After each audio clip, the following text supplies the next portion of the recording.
Hey guys, this is Bronco Steve back with the promised video on how to install these OEM Ford splash guards on my 2021 Ford Bronco Badlands edition. So as I mentioned in my other video, the splash guards have been a challenge. Roadblocks is supposed to be coming out with some that fit the Bronco with the factory rock rail, which is what I used to have. I removed it in one of my other videos to complete this install and then also add the Go Rhino Dominator rock sliders. So I will be doing that as well. But to install the $50, I think I got these for $40, a front pair on the Ford Accessories website with a discount code. I'll post a link in this video. But to install these, you cannot be using the factory rock rail or the factory side steps. They will work with the Go Rhino Dominator rock steps and some of the other options that have more of a tapered front to them. So I'm going to be putting these on. These are, instead of the front mud flaps or splash guards that Ford sells from Gator that are literally like $500 a pair, which is just crazy to me. So maybe Roadblocks or some of the other manufacturers will catch up, but since I was going to replace the factory rock rails anyways, I want to go ahead and put these on. So here we go. First thing you want to do is make sure that for this side, I've already got the driver's side done, so I'm installing the passenger side. You want to make sure your steering wheel is turned all the way to the left. This just gives you the maximum room to work in a relatively combined space. For you technical Bronco followers out there, I do have the Badlands, but it's a non-Sasquatch, so you can see the crash bar, the tubular piece is in place where that is not in place for the Sasquatch that's removed from the factory. Okay, for the tools, we're going to need a 7mm socket,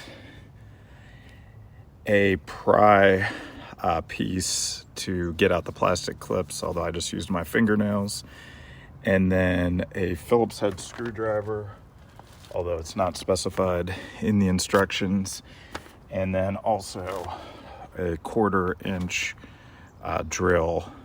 And don't be too worried, you're not going to be drilling into the frame or the body at all. It's just the plastic piece here, the fenders, to secure the splash guard. So I've read in a lot of the forums, Bronco 6G, Bronco Nation, some of the other ones, these instructions are kind of highly criticized from Ford. They're just the pictures, they're not very helpful at all. I could not find any other videos installing these, which is one of the reasons that I'm making this video today.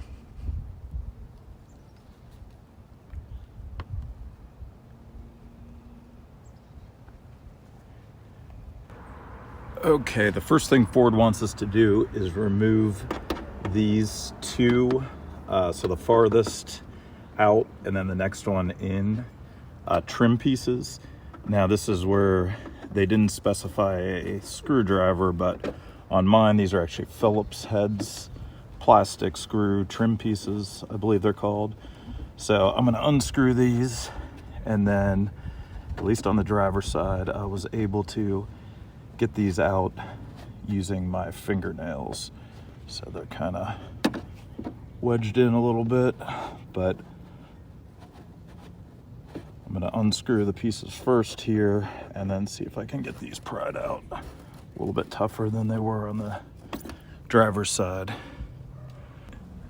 Okay, so with the combination of a small flathead screwdriver and the Phillips head, you can see I've kind of pushed this out far enough where I was able to get it unscrewed, and then the plastic screw comes right out, and then this trim secure piece comes right out as well.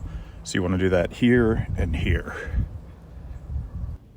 Now Ford says to throw both of these pieces away, although I'm kind of a pack rat, so I'll be saving them. Never know when you may need them again or have to take these off, the splash guards off.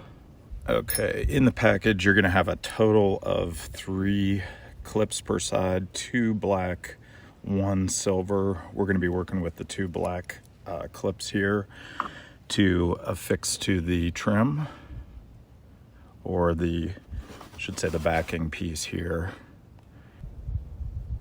Actually, the 2 black pieces are for later on in the process. We're going to use the 1 silver piece now. So what we're going to do is attach this to the first trim piece that we took out. Flat side goes towards the rear of the vehicle, and the more, I guess it's beveled clip. Sorry, the flat side goes towards the front of the vehicle, and the more beveled side goes inside the actual wheel well. So it's a little tight, probably supposed to be, so just make sure that gets lined up with the hole where we'll ultimately end up adding a screw to. Okay, this is the actual splash guard. What I ended up doing, I think this is right, it's not very clear in the instructions, but it seems like it would create more of a sealed fit, is to insert this tab underneath this felt wheel well liner, so this hole lines up directly with that piece.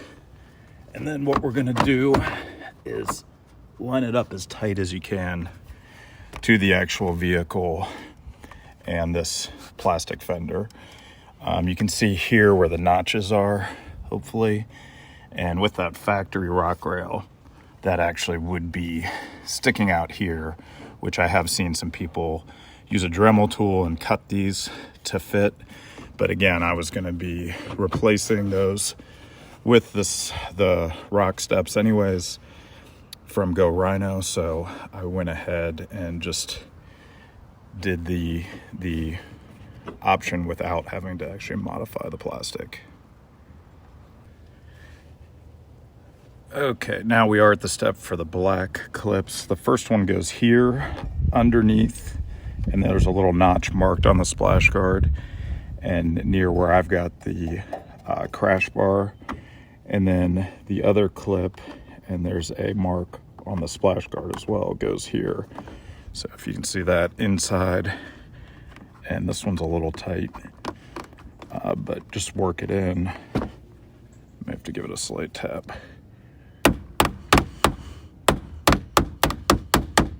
Probably want that, the tighter the better, to secure your hold. And on this bottom one, I did go back and check the other side just to be sure. You do want that to go around the metal, the splash guard, and this inside wheel well liner. So it is a little bit tighter than I had it on the first go around here. So I've got it pushed in and as flush as possible to try to make this look as factory as possible. And actually doing this in real time, there is a third black clip, and there's another notch at the top here where that goes. So we're going to put that on as well. And this one's tight, but it's just basically clipping the splash guard onto the actual fender flare. So to try to work this one in, it's a little bit tough.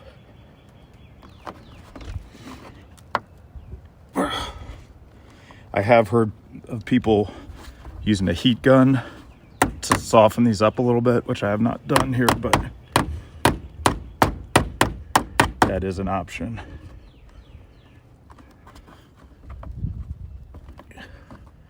This one does not want to go in. Okay, a little bit of hammering, and I was able to secure the 2 top ones and the bottom one. It looks like a tight fit there. Okay, the next step is you've got an actual metal screw with a washer built in, and this goes in where we put the clip, goes through the hole into the actual splash guard. So it's probably helpful to get a flashlight here and make sure it lines up so I can kind of see that.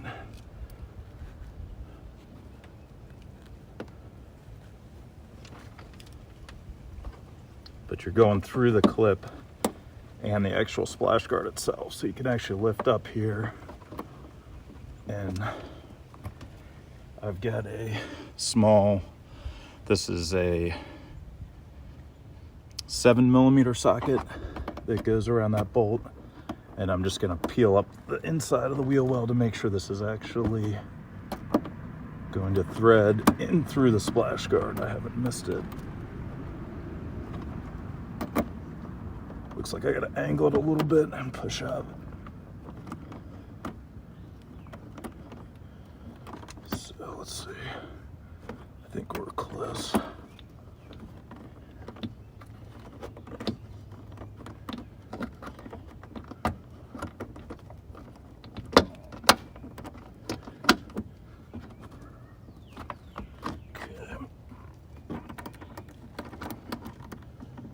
Hope that grabs.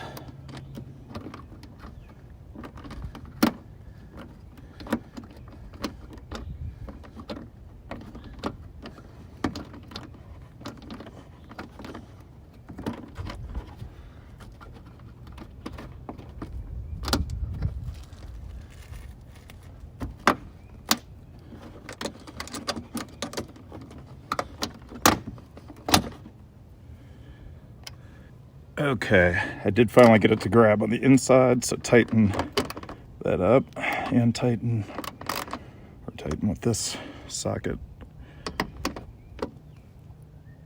And then Ford does give you a different trim fastener for the one we took out. I'm not quite sure why. This one does not have a Phillips head at the top, but I'm going to push that in and make sure this gets secured. Okay, I don't know if I missed a step in the instructions, but I had to loosen this screw up with the socket, push that in to make sure it threads in on the inside, and then we'll tighten this one back up.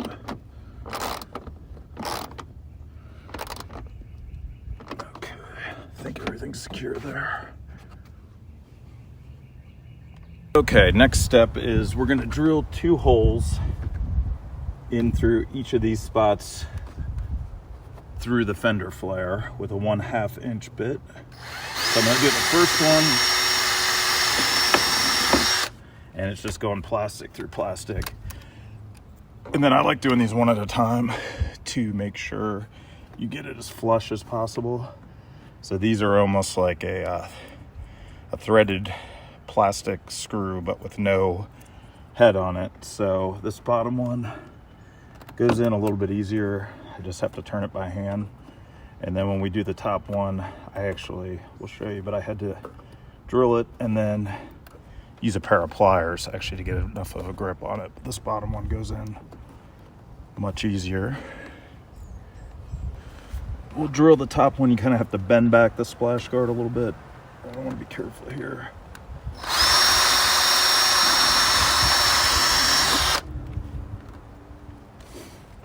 And then this is the one, at least on the driver's side, that you kind of have to wedge in there. And then I used a pair of pliers to actually turn because I can't reach in there without totally bending the splash guard. So this is the part Ford did not mention that we needed here, but it's the only way I could get it going on the driver's side.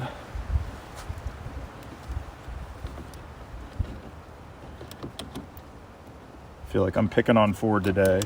They made a great vehicle here. I know after the long wait, just these instructions are not very clear, and some of the aftermarket and OEM accessories have been a little hard to track down. So just keep twisting that.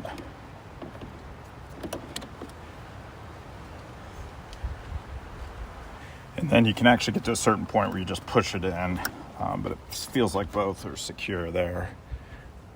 That is it. It looks good. Pretty flush. I'm hoping this is going to help avoid all the rocks being thrown up and damaging the lower doors. That's been a challenge without the splash guards or mud guards. And I'll go over, show you the completed side. Here's the driver's side with the Go Rhino Dominator rock drop step I've got here. And then here's the finished splash guard on the driver's side. A few people have commented about ground clearance with these. At least for me, I think they're high enough where it's not going to affect ground clearance off-road too much, and it lines up with the drop step. And hopefully there's enough coverage to avoid all the rock chips. So I hope this video helped you out, as I could not find one for the fronts.